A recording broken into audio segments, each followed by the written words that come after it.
Avalanche, Heretical Reflections on the Dark and the Light. And this is by Brugh Joy, MD. And before I start, I just want to suggest to you that this is not a light read. This is actually the true story of inner and outer worlds. And it follows an unsettling recognition that something vast is moving beneath the surface of ordinary life. The opening chapter sets the tone for a journey into altered states, expanded awareness, and the quiet question of what is happening when consciousness itself begins to shift. So it's an important book, and I hope it challenges you. I certainly look forward to reading it. So I hope you'll stay with me. And here we go. Chapter 1. The dreamer and the dream are indivisible.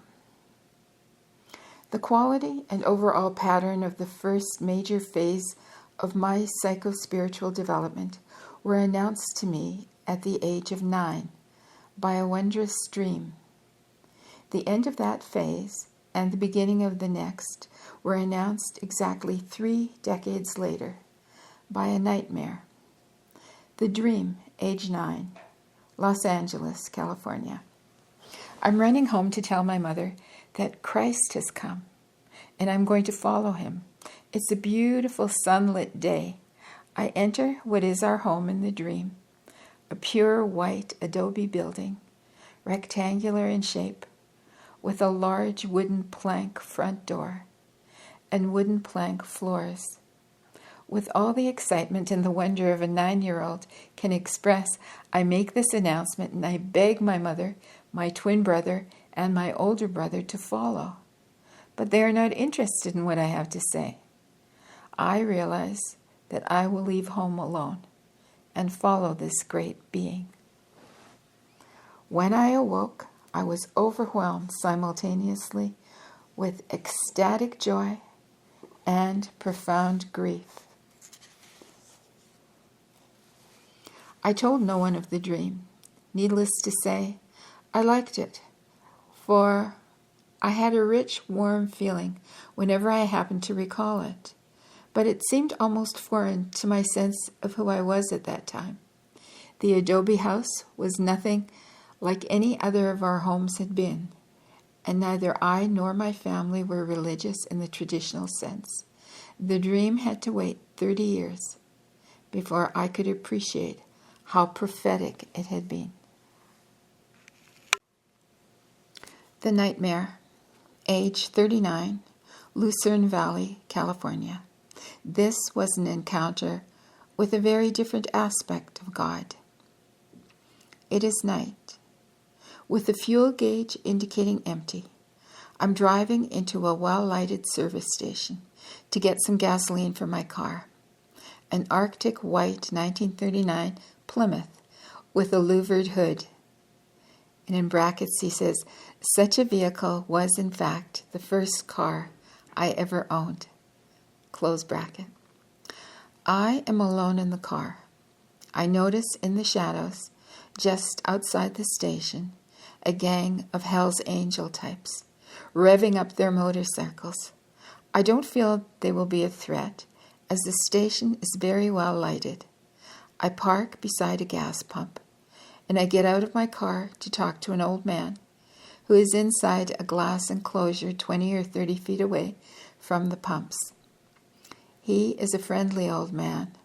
I decide he is the owner, and I ask him to pump some gas for me, which he agrees to do. When I turn to walk back to my car, I feel an evil presence behind me.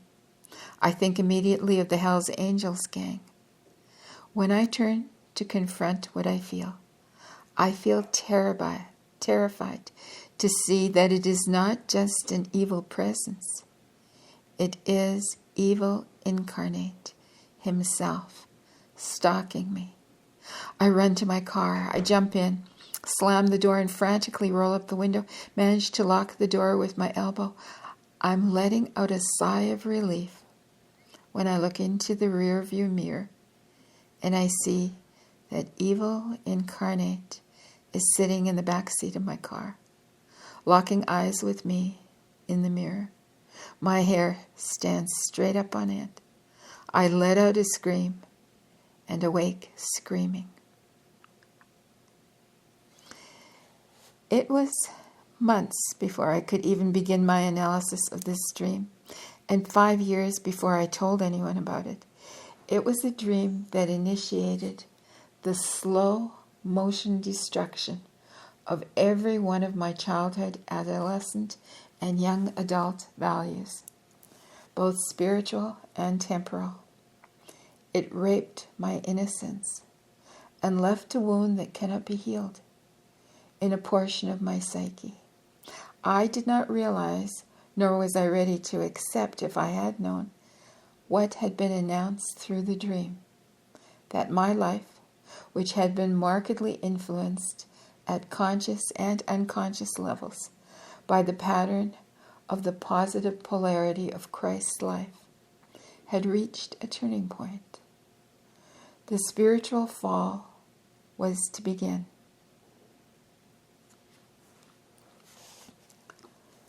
Approaching the analysis of dreams. To convey a sense of the meaning I felt in these dreams, I will present some of my beliefs about dreams, as well as preliminary material about how I approach dreams and their interpretation.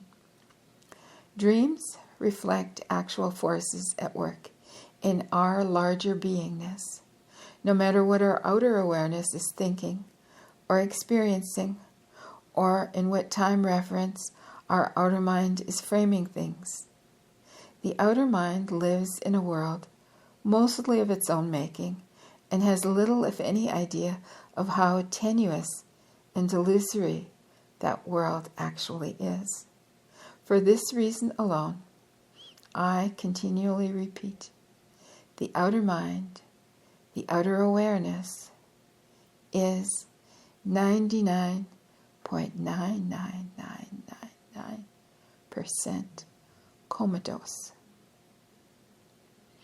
Dreams are reflections of fundamental psychic forces, reflected as patterns, interacting in the form of images and feelings, patterns that are contained in the very nature and mystery of matter itself.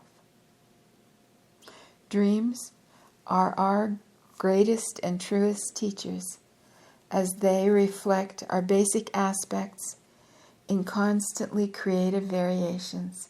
At times, they are direct and candid, beyond our personal ability to tolerate. The meaning of dream reality symbols is the same as the meaning of waking reality symbols. This is the key connection between dreamscapes and the outer life. Neither the sense of self in the dream nor the sense of self in the outer life ordinarily has access to the implications of the symbols. The various states of dream experience occur in dimensions not confined by the outer reality. I believe dreams are more closely aligned with dimensions that are relatively independent of time and space as we usually perceive time and space.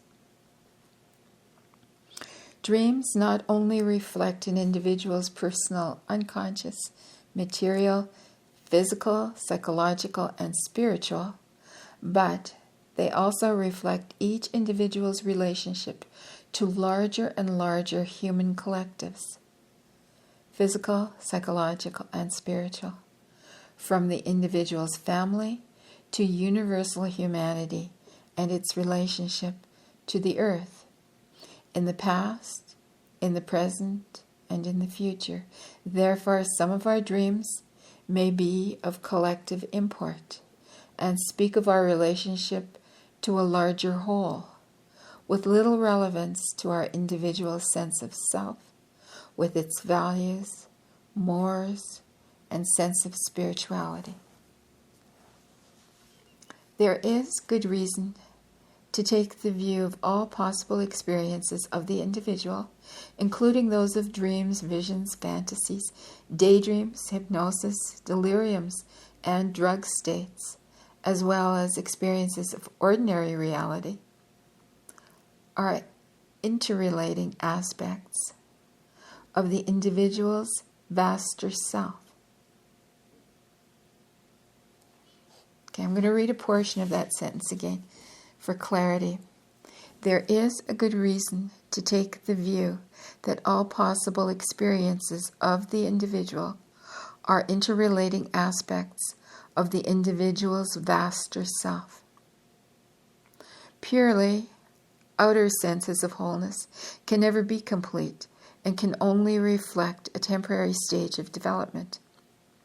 One approaches wholeness by integrating all conscious experiences with all unconscious experiences made conscious. This new state of consciousness is not solely based in the ego. To me, dreams are profoundly significant and sacred. I believe they reveal and illuminate material about oneself, others, and life itself in a way the outer self, the more ordinary states of awareness, cannot. To me, dreams are a privileged experience in which the individual is made aware of the interrelationships of the mysterious forces of life, forces that are often overwhelming to the outer awareness. Dreams reflect forces that are in tension and at work in one's life. Regardless of what the outer awareness, the ordinary consciousness, is thinking or experiencing, and regardless of the time reference with which the outer mind is working, dreams are at the threshold of immense unconscious dimensions of one's beingness. Dreams, the doorway to the awesome mystery. Chapter 8 covers my approach to dream analysis in considerable depth. Here at the outset, however, I want to present a few general indications of how I work with dreams.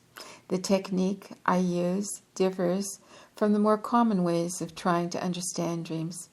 It does not involve memorizing the supposed meanings of dream symbols and then applying those meanings to the dream content, as if the symbols were independent of the dreamer. It involves directly and intuitively perceiving the underlying intention of the pattern of the dream, as that pattern relates to the dreamer.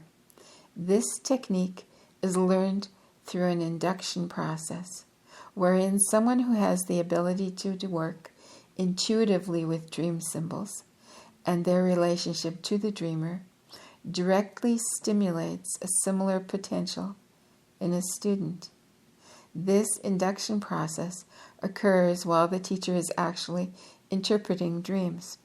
For example, Eunice Hurt, the spiritual teacher who initiated me into heightened states of consciousness in the early 1970s, would interpret dreams using her augmented awareness, her expanded or intuitive awareness. As a consequence of my spending time with her when she did this, I began also to experience the augmented state of consciousness she entered. Soon, I discovered that I too was able to discern the deeper meanings of dreams, as were others in her classes.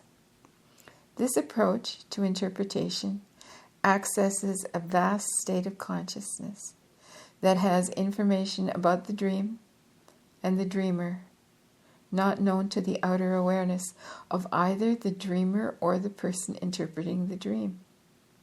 This heightened consciousness, which I call the dream interpreter self, discerns the underlying patterns in a dream.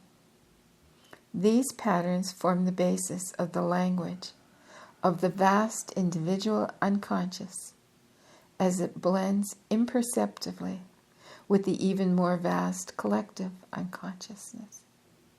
The area whose existence was proposed by Carl G. Jung, MD, the great pioneering Swiss investigator of the unconscious aspects of the human psyche. These personal and collective unconscious patterns, in my opinion, control every detail of the conscious experience of all individuals at both the personal and the group level. When these fundamental patterns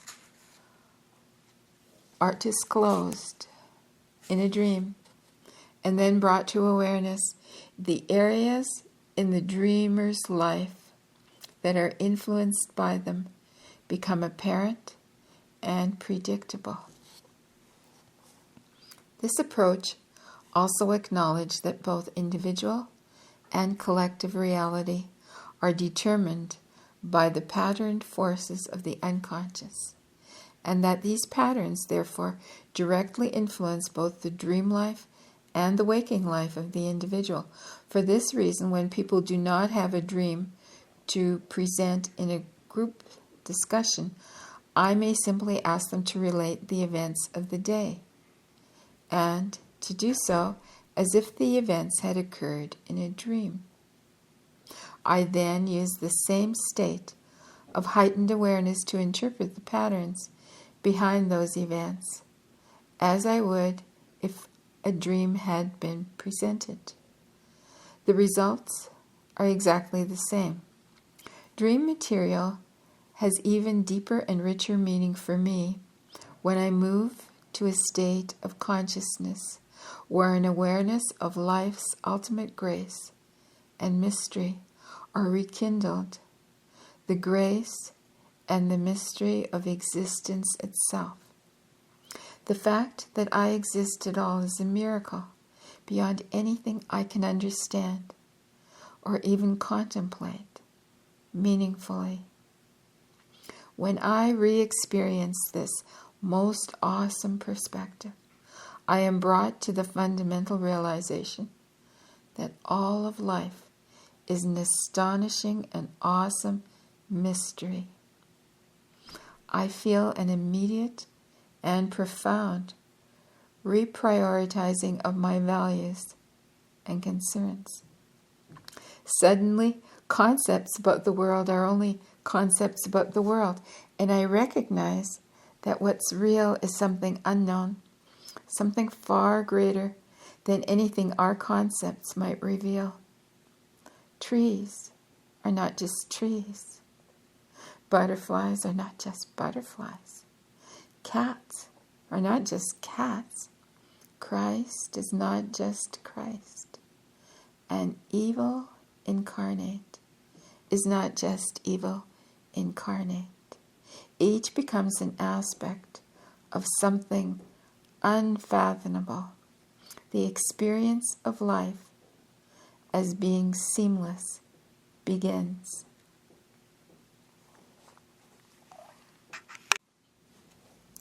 Such a fresh relationship with the mystery, which I find so invaluable in breaking mindsets about life and spirit, was now bringing to me a new and more difficult level of appreciation through my having to acknowledge that whatever spiritual forces are, they have a dark side. That while there may be only one God, God has many faces. Christ and Lucifer are twin rays. Cain and Abel are two aspects of the same energy. And I mark dark aspects. And I had very dark aspects that were not yet in my conscious awareness. Even worse, because these dark elements were not consciously known to me, I had no way of seeing them as part of myself. I recognized that I'd been experiencing what I termed spirituality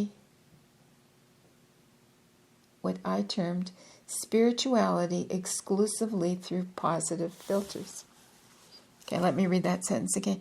I recognized that I had been experiencing what I termed spirituality exclusively through positive filters. God is the great God. God is love. There is no darkness, only ignorance. The Supreme Deity is invariably masculine, a good father. The path to God is through perfection of self to self, capital S. I am a single soul exploring and experiencing the world. God loves me personally. A soul evolves through many lifetimes. Life follows death. These were the kinds of ideas that I believed in, with a sense of comfort and security at various times during my first 39 years of life. Now, however, something radically different was being presented to me. I was certainly not the first to have grappled with the realization that God has a dark side. I am reminded of the epic 2,500-year-old Hindu poem, the Bhagavad Gita. In it, Arjuna, a leader and warrior representing what is good and of value in humanity, is arguing with Krishna, God, about going into battle against his kinsmen. At one point in the poem, Arjuna recognizes that he is experiencing only the beatific appearance of God. Arjuna knows Krishna has a demonic side, and he asks Krishna if he would show him that. Krishna dismisses the request several times before he finally gives in, and suddenly changes from a radiant, handsome, youthful male into a terrifying creature, in front of whom Arjuna cringes, begging that Krishna reappear in his beatific form. Krishna changes back, much to the relief of Arjuna. Now, even as they did thousands of years ago, I was realizing that not only did God have both aspects, but also that there was a general preference to see only the good side of God. Despite that preference, however, the destructive and chaotic side does exist and can be experienced in myriad ways when one allows that perspective to come forth. As I slowly grasped the symbols and dynamics of the evil incarnate dream, I was forced to begin acknowledging certain aspects of God, myself, and the world that I had previously denied. I recognized the necessity that I not discount or disown these aspects. I was aware that when such material is ignored, it tends to take form in one's life, often in dramatic ways. The changes experienced by Jim Jones that led to the Jonestown tragedy were vividly in my awareness. The only way I knew to deal appropriately with the dark material without setting up unconscious defenses and therefore unconsciously participating in its potentially destructive eruption was to allow this dark material into consciousness and to appreciate it as being simply part of the suchness and the isness of life, rather than something I would push out of view because my personal preferences reacted violently against it. As a result of my not trying to avoid the conflict, but rather finding ways to embrace it, I felt inner stirrings, which informed me intuitively that my decision in favor of inclusivity was correct.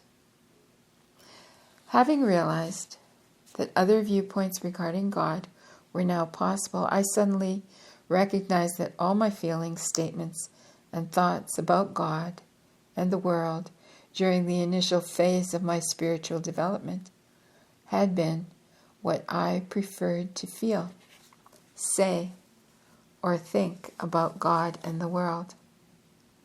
I was now being asked to experience life more directly and more honestly. I was being born into a dimension of consciousness that could reveal to me aspects of my own unconscious, and through my own unconscious, our unconscious, with a capital U. The unconscious. When we first become aware that totally unconscious aspects of ourselves exist, having greater intelligence and operating in vaster dimensions than does the outer self, we are struck to the very foundation of what we hold to be true about ourselves. We are further shocked to realize that the unconscious, capital U, is not simply a wastebasket of unresolved material, of personal information and feelings, ready to be recalled by our outer awareness. It is limitless, definable in terms similar to those that we often use for God, in relation to which our sense of personal self is as a dinghy floating on a vast ocean. I find that approaching the unconscious as if it had various levels is extremely helpful.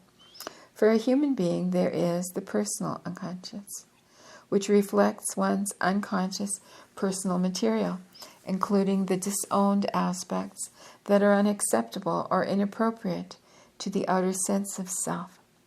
There is the family or clan of unconscious, which includes collective values and patterns related to the particular family or clan background. There is the ethnic or cultural unconscious, related to tribal, social, and religious groupings. Finally, there is the universal, collective unconscious, that relates to humanity as a whole. Each aspect of the unconscious can influence the conscious level differently, often dramatically.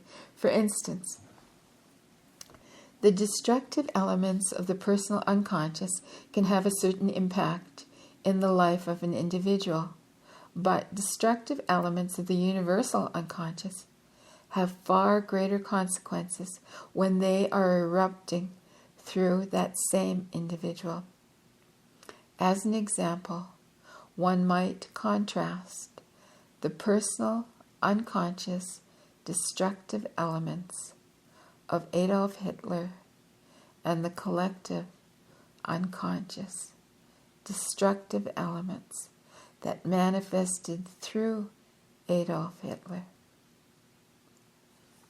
Because the unconscious represents the fullness of our beingness, a fullness far beyond what we regard as self at the outer conscious levels, no true sense of who and what we are can be appreciated until we have the courage to acknowledge and integrate as much of the unconscious as possible.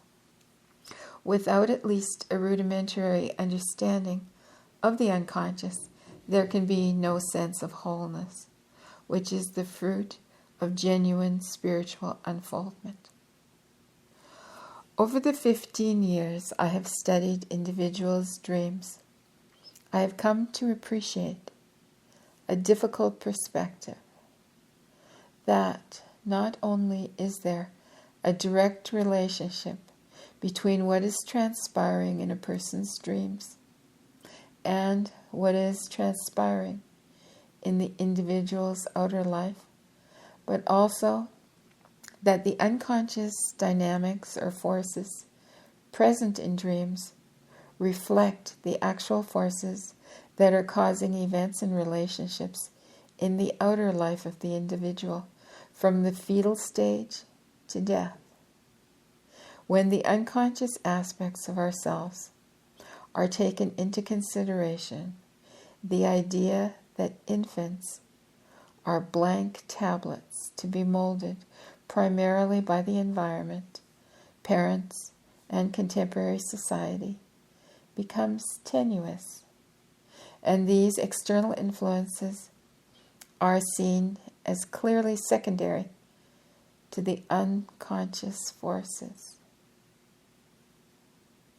As all mothers in every culture of the world know, each newborn is different and has very distinct patterns of behavior and personality that distinguish it from all other children that mother has borne.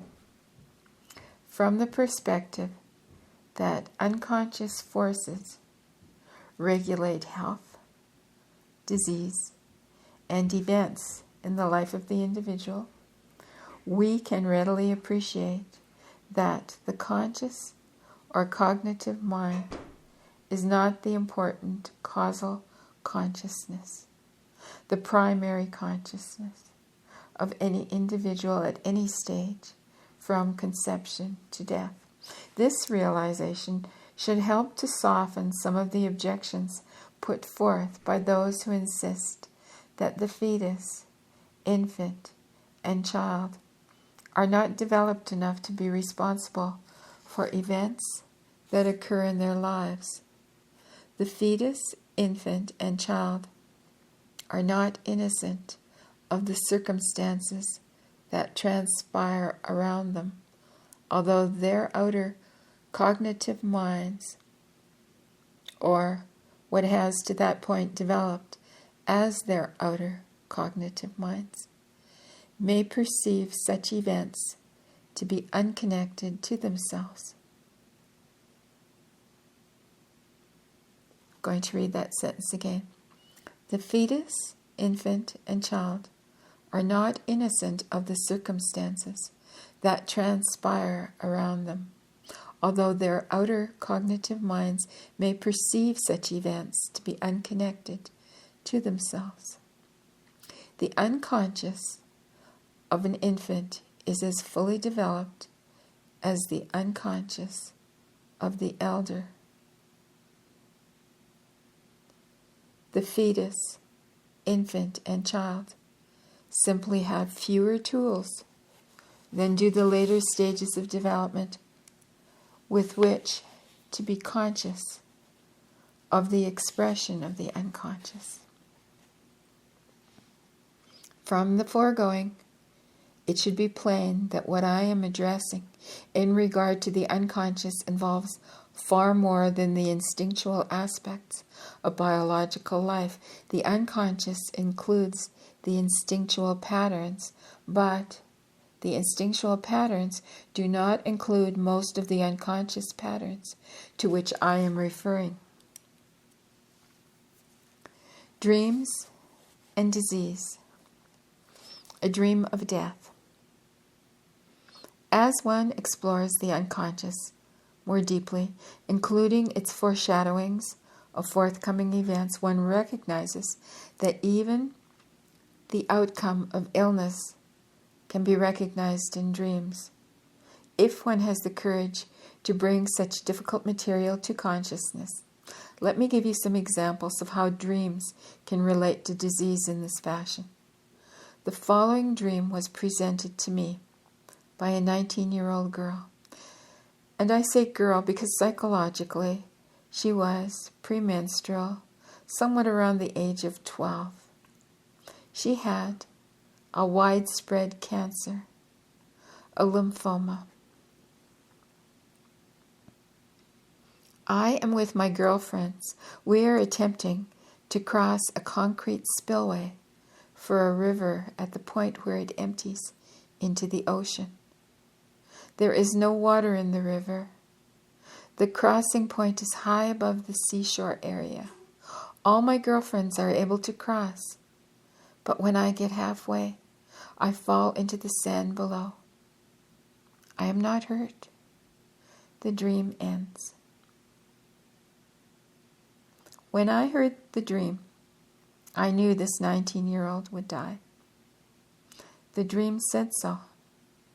The dream stated that she was at a crossing point in her life, from adolescence into young womanhood. Her girlfriends were going to make the transition successfully, but she was not.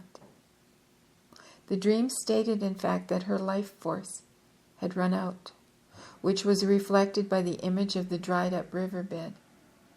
The concrete spillway reflected the rigidity of her fixation with childhood, as well as the barrenness of her outlook on the future. It also reflected that her life was controlled by the values of her father and by father figures. The seashore indicated that she was close to death, as the approach of death is often reflected symbolically by a river or a riverbed adjoining the sea. One's beingness is preparing to be absorbed back into the great mystery.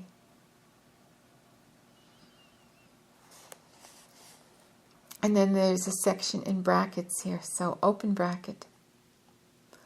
I caution the reader at this point that, as I will discuss later, dream symbols do not have fixed meanings. The same or similar symbols may have different meanings in different people's dreams, or even in different dreams by the same people. Thus, the symbol of a river reaching the seashore may not always reflect mortal death, but it may indicate, for example, a period of time when the psyche will enter the depths of the unconscious for renewal, healing, or psychological transformation. End bracket. She had just finished high school. Her father completely adored her, as did her uncle, who accompanied her for this interview with me. When I questioned her as to what she thought about getting older and about the possibility of having boyfriends, of sexuality, of relationships, or of pregnancy, she scrunched up her face and she said she wanted nothing to do with any of those things. She loved her childhood and the stage that she was completing, and had a, in quotes, mortal fear of the next stage. She had no positive images of mature women. In fact, when I probed her deeper aspects, I detected nothing that would carry her into the next stage of development. She had, so to speak, lived her life, and nothing in her sought to sustain itself beyond this staging. She did indeed talk about not wanting to die, about trying to get better, but this was her outer mind talking, not the forces in her that controlled her destiny. She died in 6 weeks, despite intensive chemotherapy and psychotherapy. To me, this was an example of an individual who had incarnated with patterns that could only sustain her through the virginal youth aspects of the feminine. It reminded me of myths of the young virgin who sacrifices herself to heaven to be with the Father, God. As shocking as it sounds, there really are powerful unconscious patterns that cause certain individuals to withdraw from life at a very early age, even while in the womb. You may be thinking that this girl was going to die anyway, as the disease was so widespread, and perhaps the dream was just confirming what everyone would have concluded without the dream. Then let me tell you about some other dreams.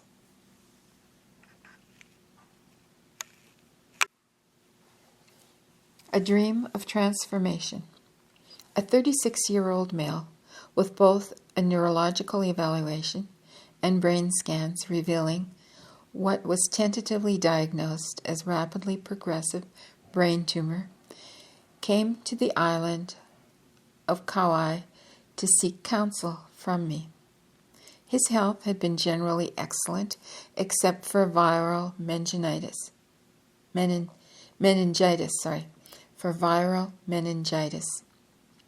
which occurred just after he married for the first time 2 years earlier.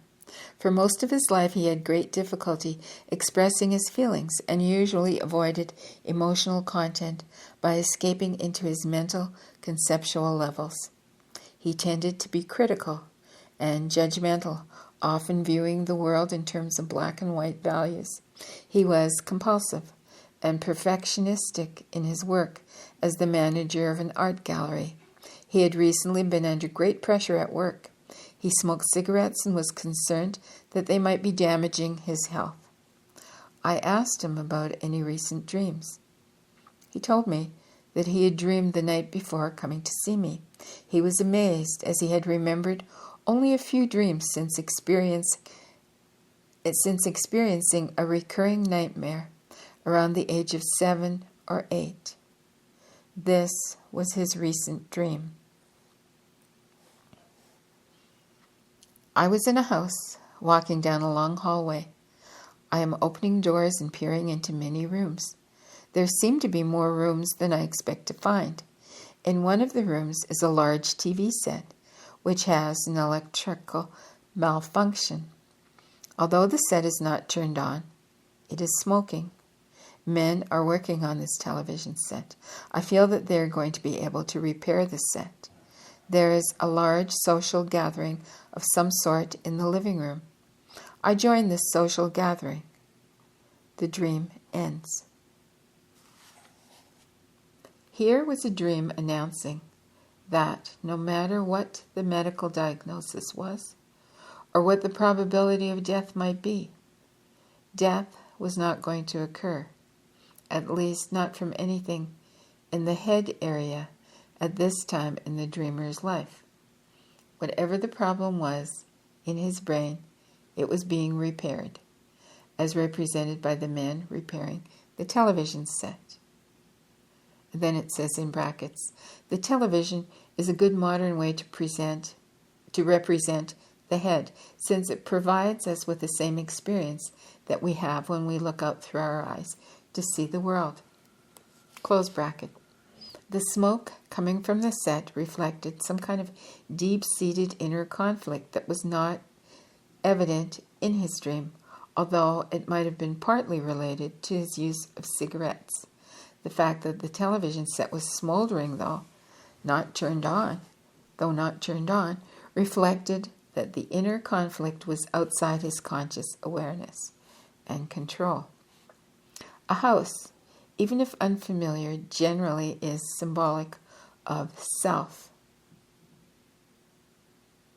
And then there's a / self with a capital S. In this case, he was a stranger to the parts of his interior self. He was now seeing symbolically, and he was compartmentalized in his thinking, which was represented by his opening the doors to many rooms in this strange house. The discovery of more rooms than he expected meant that the dream was revealing that he was to grow in his sense of self, and that there were other parts and aspects of himself that he was yet to encounter in his outer sense of self. This large social gathering in the living room indicated that a large part of himself was directed toward living. At this point, I could have looked like a true saint. All I would have needed to do was to touch him and declare that he was cured, since he had no idea that the dream indicated that he was going to get well anyway. I told him we could afford to observe and to wait before instituting any radical intervention via the traditional medical approach. If his symptoms progressed, we would re-evaluate. Thereafter, he sought no traditional treatment. He worked with his diet. He quit smoking at the suggestion of a neuropathic physician and commenced daily meditation for relaxation and well-being. His symptoms completely subsided. 4 months later, he joined me in a group of 11 other men for a journey into Tibet. While in Tibet, he had the first numinous dream. he would ever recall, and the only dream he would recall during the previous 4 months. The dream. I am in a very crowded tent with open sides, like a revival meeting tent. I am with my wife. I am concerned that we will be crushed. A shaman-like figure is standing in the center of an elevated platform, like a boxing ring. He is wearing a long black robe with big sleeves, like the vestment sleeves of nuns. From one of the sleeves, the shaman pulls out a pure white adult Angora cat. I know he is going to sacrifice this cat by skinning it alive with a long knife, which he also pulls from his sleeve. There is a surge of excitement in the audience. I am overwhelmed and panicked, and I try to get out of the tent. It's very difficult to escape, as the audience is becoming more and more excited about the sacrifice. The dream ends. We now have the opportunity to see some of the interior conflicts that cause the emotional blunting and the mental defense of compartmentalization. The shaman, in the crowded tent, about to use the long knife to skin alive the pure white Angora cat, reflected this man's earlier struggle with phallic awakening, represented by the long knife itself and by the sacrifice of the untouched or unblemished instinctual feminine, represented by the pure white adult Angora cat. We can assume that the cat is a symbol of his mother, as the primary encounter an infant and a child has with the feminine is with the mother. Cats are associated with the feminine, and the fact that it is an adult and has long, soft hair further supports the association with the mother. We can now appreciate that the main underlying conflict is sexual and most likely centered in the area of an unconscious, incestuous relationship with the mother. To be skinned alive is commonly threatened as punishment when an extremely serious transgression has occurred. Something in this man's psyche is seeking to punish the instinctual or animal feminine, to skin it alive, to get rid of the feminine for some unconsciously experienced or perceived wrongdoing. In this case, the unconscious childhood incestuous relationship with the mother, with its associated guilt and punishment, were most likely the source of the interior conflict. We also see that the shaman is, in the eyes of the dreamer, a dark and overwhelmingly dangerous, larger-than-life figure, a trickster, pulling things out of his sleeves, whose intention is the destruction of the cat.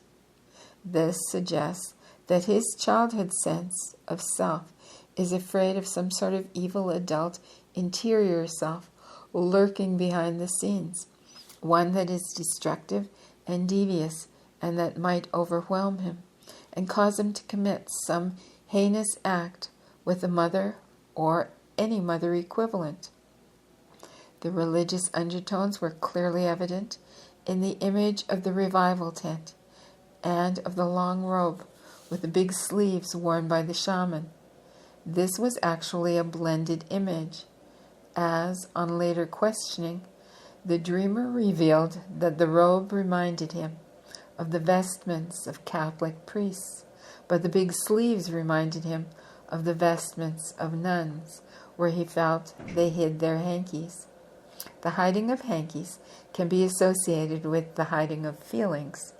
It could also be related to tissue that he used to conceal ejaculate produced by masturbation around the time of his conscious phallic awakening. Tied into this Catholic background, then, must be associations involving the devil, sexuality, mother, punishment, and his powerful unconscious attraction into and impulses toward violent and destructive sexuality. This would account for this man's outer conscious abhorrence of war, violence, and pain. The crowded tent reflected the pressure of his interior conflict. His difficulty in escaping the conflict was emphasized by the trouble he had getting out of the tent with his wife. The wife, in this case, actually represented the mother with whom he first came into the unconscious destructive sexual conflict and whom the dreamer was attempting to protect from the forbidding sexual excitement of the crowd. The crowd was reflecting its own sexual excitement and attraction to a forbidden form of sexual encounter with the mother. The compulsion to get out of the tent was produced by the fear that knowledge of his early primitive and forbidden sexual feelings that included very destructive elements, would erupt into his conscious awareness.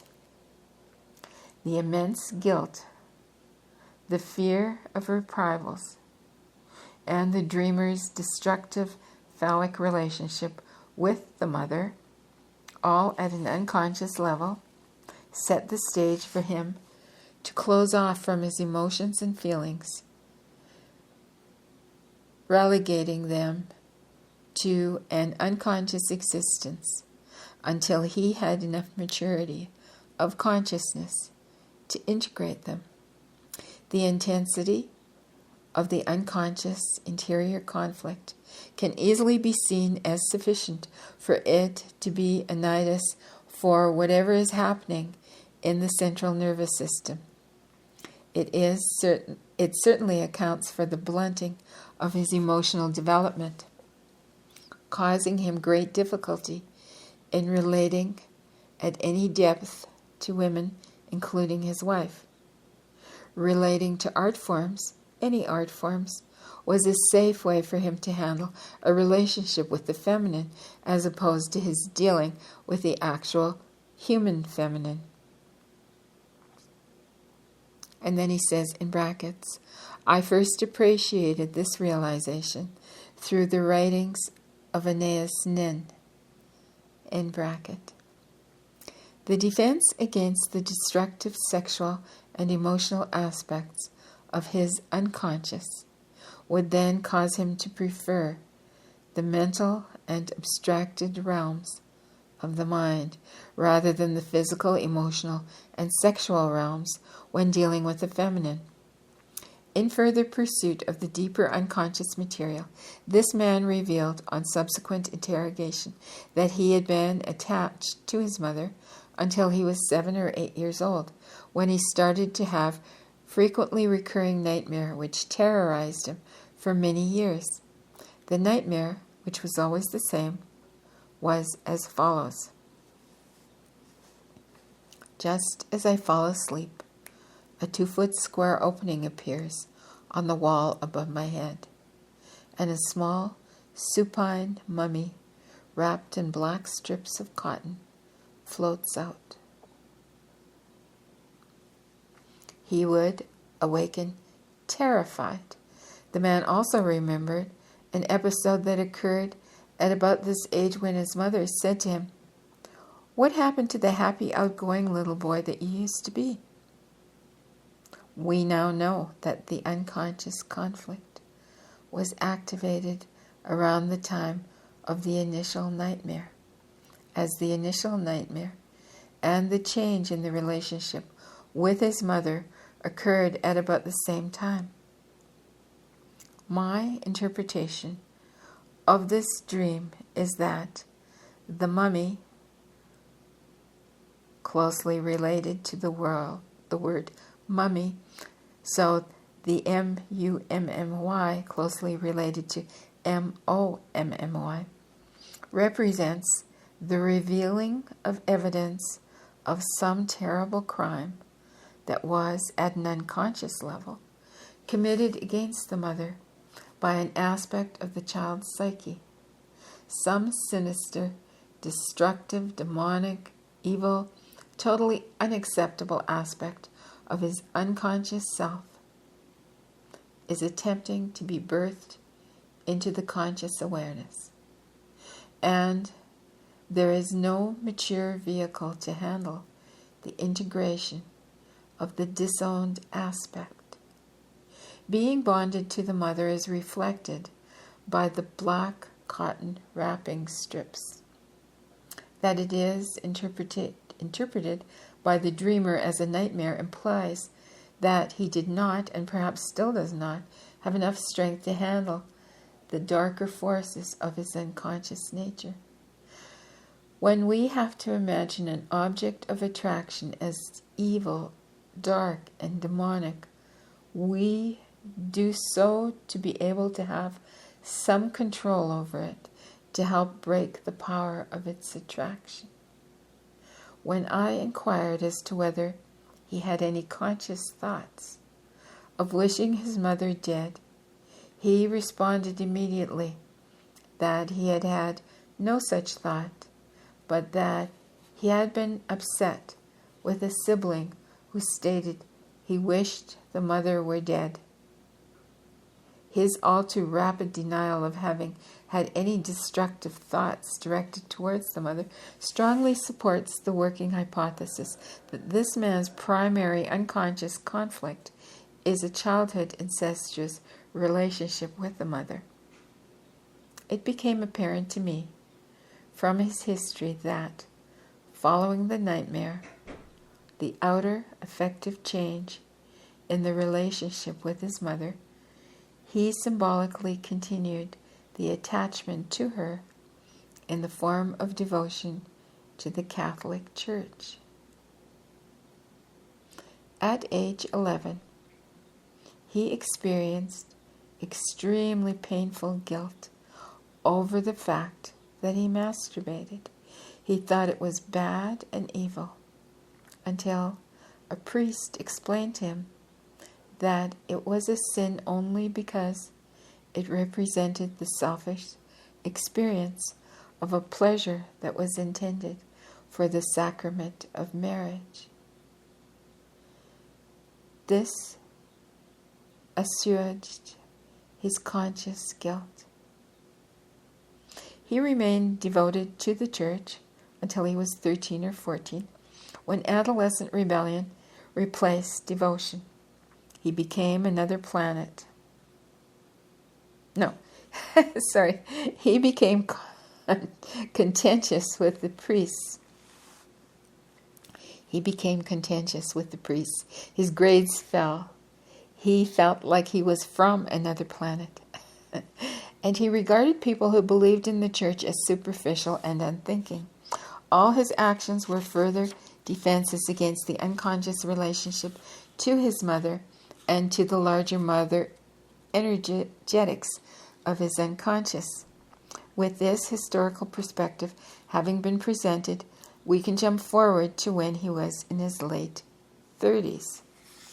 This is several years after the initial episode of the brain mass, and it occurred while he and I, along with 16 other people, were on a river rafting trip down the Colorado River.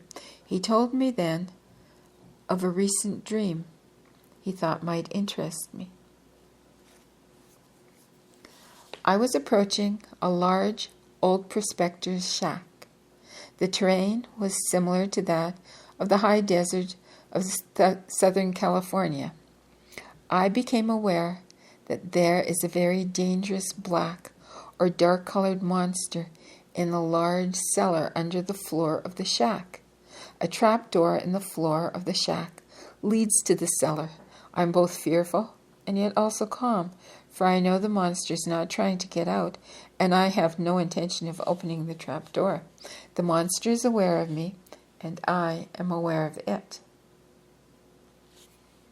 Here, the dream has announced that the inner conflict that is predisposing him to the central nervous system pathology, including recurrent tension headaches, meningitis, and a space-occupying mass in the head, is contained in his unconscious, the cellar.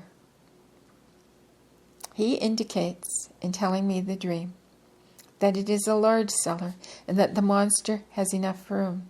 This indicates that, at the time of the dream, the source of the conflict was not creating any pressure or symptoms. Although he fears the monster, he feels that as long as he doesn't disturb it, he will be safe. This was reflected by the monsters being in the cellar, the unconscious, and by the fact that the dreamer had no intention of opening that trap door. The prospecting aspect of the dream is also suggesting that he, at an unconscious level, is exploring and searching for the underlying cause of his physical and emotional dilemmas, but that the source of the conflict is still too overpowering to engage. It also warns me not to push too hard into his unconscious material at this time. The reference to the high desert may reflect his escape into more arid, barren mental areas of consciousness, and also his associations with coming to me for help, as I then conducted my residential conferences in the high desert of Southern California. Some of his neurological symptoms returned 3 years later, again after he had been under major pressure at work. He also inhaled large concentrations of volcanic gases on the island of Hawaii the day the symptoms erupted. Symptoms that included short-term memory loss, headaches, and the inability to differentiate between dream states and outer reality. Since he couldn't remember a dream that might be helpful in appreciating what his unconscious was intending, and since the entire neurological workup by his physician, including a spinal tap, was inconclusive, I was left with only his symptoms to observe and to guide me in regard to counseling him. As his symptoms were improving, I recommended observation. When I saw him several months later at a healing conference, to which I had suggested that he and his wife come for further understanding of the forces involved in the circumstances, he was continuing to show improvement in the neurological symptoms. He also openly cried while listening to a recording by Enya called Watermark. It reminded him of the innocence of a young mother. Of course, he was also out of the rat race of compulsive perfectionism in his work, and that certainly contributed to his well-being. He also mentioned that because he didn't like the volcanic aspect of the island of Hawaii, where he lived at that time, he was thinking of moving to the island of Kauai. From my own perspective, this attitude was a commentary on his pent-up destructive emotions, which he is still not able to express. He promised to call if he had a dream. This man's unconscious dark material is still not integrated and continues to pose a physical and emotional threat to him. Accepting the unconscious through dreams. An example of unconscious aspects being accepted and integrated is contained in one of the most powerful stories about people and dreams that I've ever read. It appears in Carl Jung's The Structure and Dynamics of the Psyche. Dr. Jung cites an interesting report in the ethnological literature about a Native American warrior chief to whom, in middle life, the Great Spirit, capital G, capital S, the Great Spirit appeared in a dream.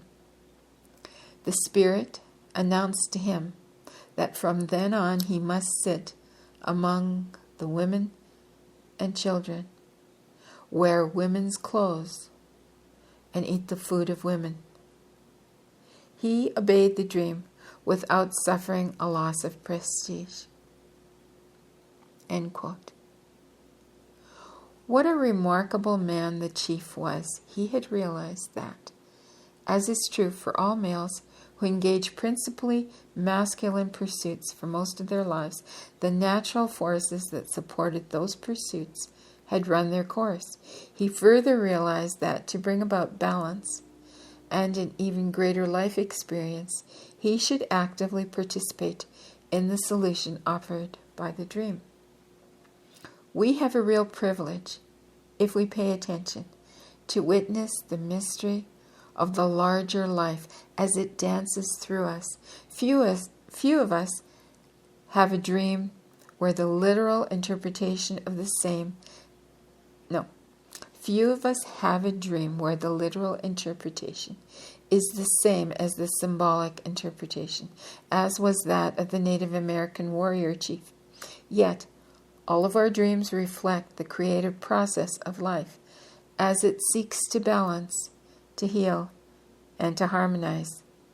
We must also remember that because the unconscious is impersonal to the outer levels of awareness, the resolution it presents may not be ego-enhancing. Finally, we must be especially careful of literal interpretations. For in my experience, most dream images and circumstances are symbolic of inner transformations and healing, and will only secondarily be represented in the outer reality. Before we take up the interpretation of my two spiritual dreams, I want to make one more important point. I strongly recommend that one not use any psychological technique to change dream content. In a dream, we are privileged to see the workings of the unconscious, which has a far greater understanding of life and of beingness than our outer awareness could possibly have. Changing a dream, meddling with the unconscious, would be like a subatomic quark, like a subatomic.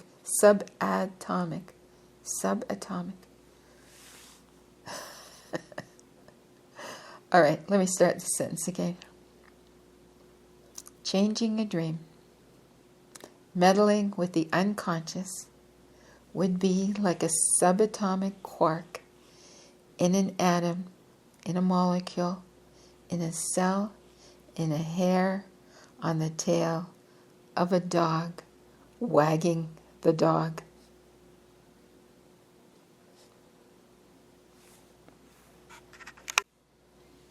Let us now return to my own two dreams, viewing them in the context that we have discussed.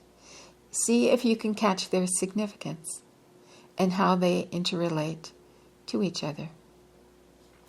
The dream, age 9, Los Angeles, California.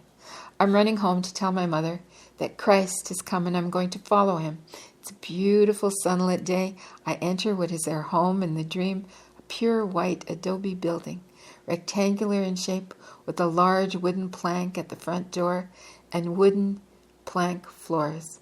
With all the excitement and wonder of a 9-year-old boy, I make this announcement and I beg my mother, my twin brother, and my older brother to follow, but they are not interested in what I have to say.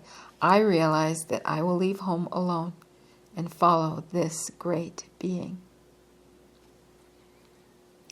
When I awoke, I was overwhelmed simultaneously with ecstatic joy and profound grief.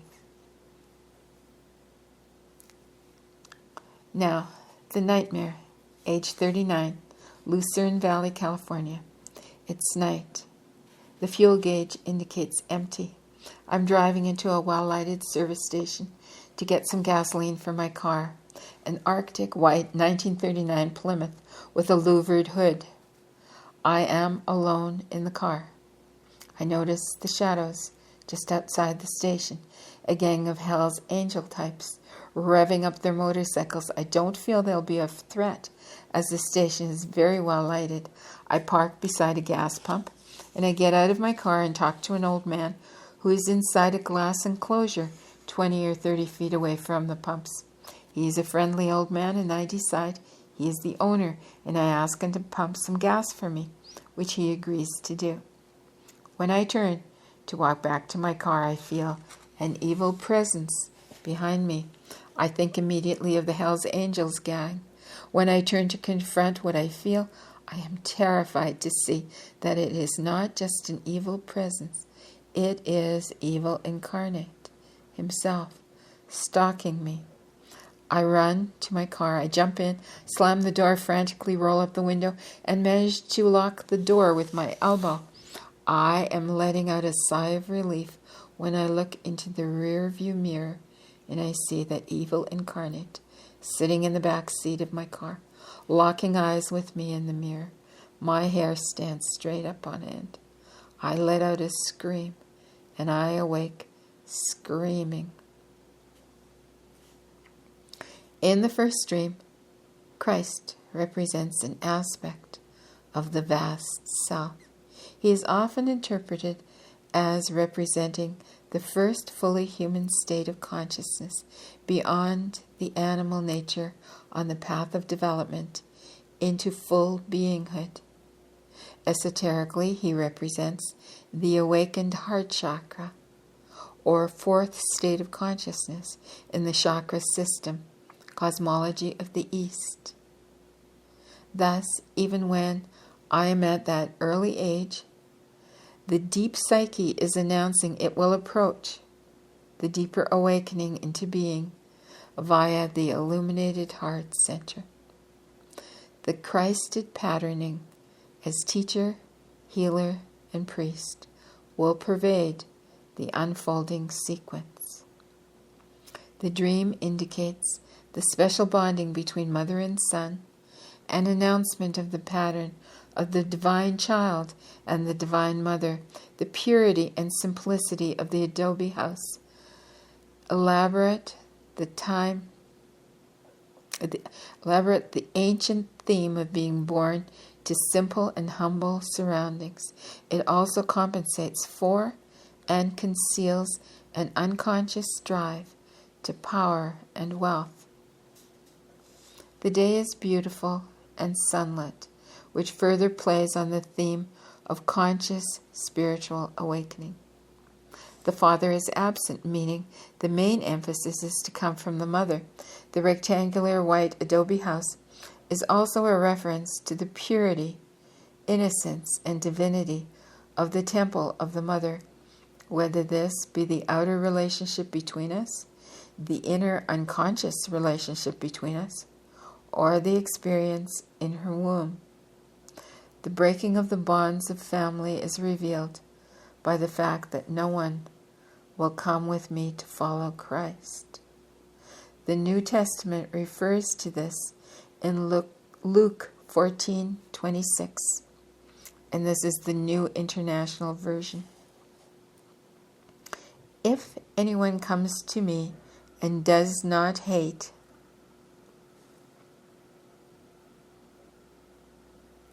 he cannot be my disciple. All right, let me read this again. If anyone comes to me and does not hate, and then in brackets it says, i.e., be totally detached from,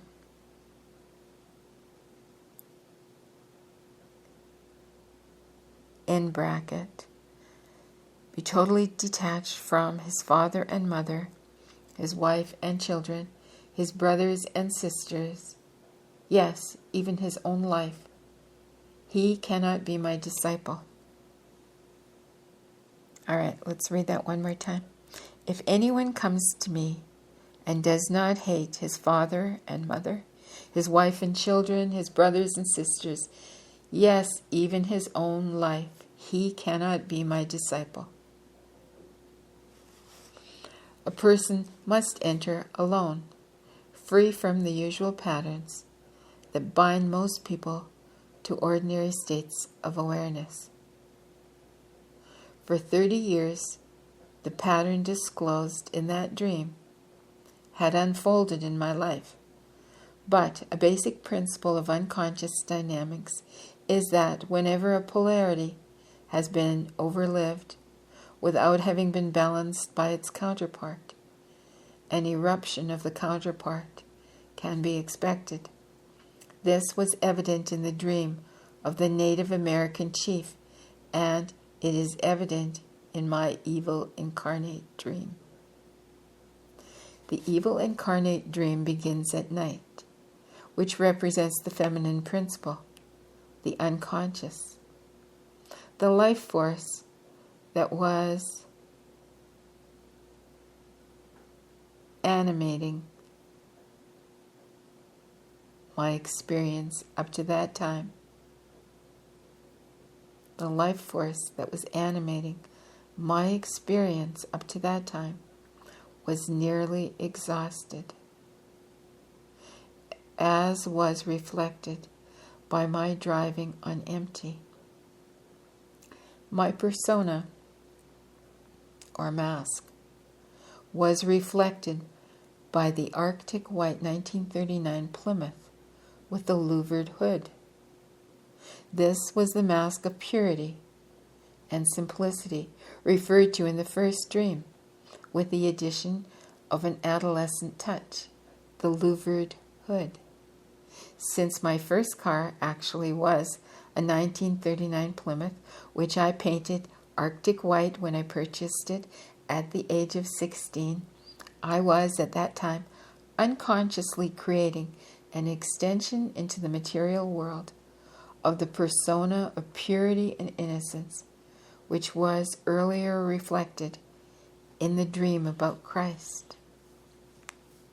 My being alone in the car is connected to the first dream, which indicated that I would have to proceed alone in my desire to experience spiritual awakening. That there were shadows, and in those shadows were hell's angel types, now begins to announce which elements have been disowned. Raw masculine energy, sexual energy, as reflected by the motorcycles, and the company of men. I had ignored all of these elements, or had engaged them solely in moments when I could escape the roles of physician, healer, or spiritual teacher, healer, moments only rarely available to me. Even when such moments were available, I would engage these aspects only briefly, as though I were on a sortie, when quietly and quickly withdrawn back into the world of the saint and inspirer, moving towards greater and greater inner heights of mind and spirit, but psychologically moving to greater and greater heights without also engaging the body is disastrous, and is exactly what causes the eruption of the balancing counterparts. The old man signals the real significance of the dream. He is a representation of the Divine Father, or God the Supplier, and is in a glass enclosure, which refers back to a dream I described in Joy's Way.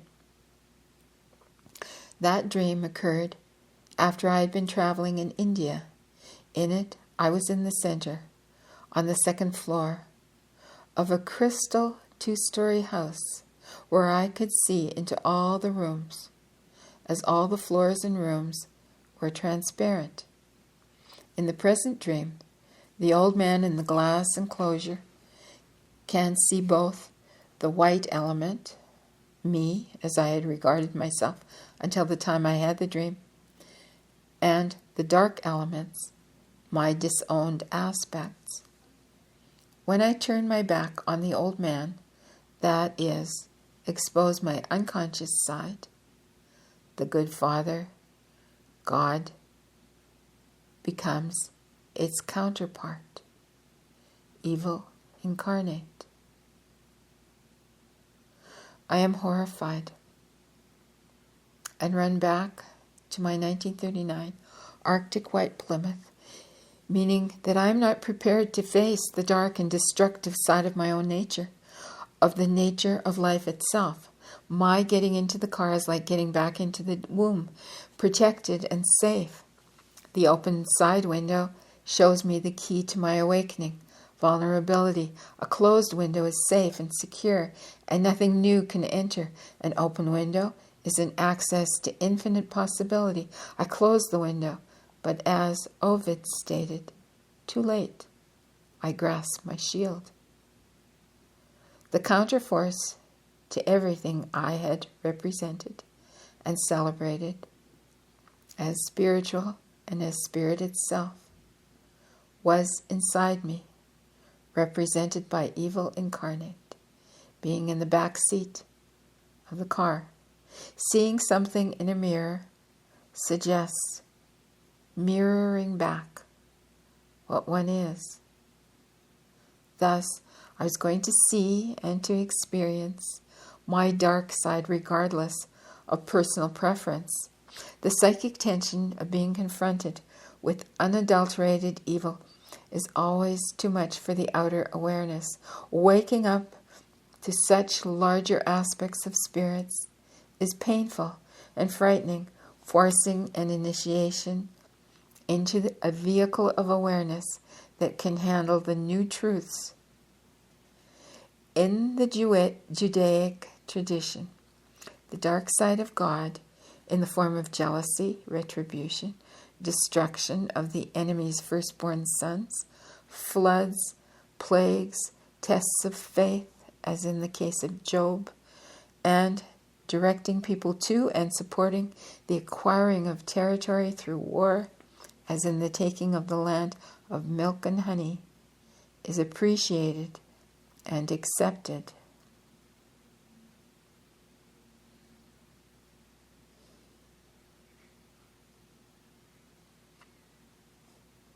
In the Judaic tradition, the dark side of God, in the form of jealousy, retribution, destruction of the enemy's firstborn sons, floods, plagues, tests of faith, directing people to and supporting the acquiring of territory through war, is appreciated and accepted.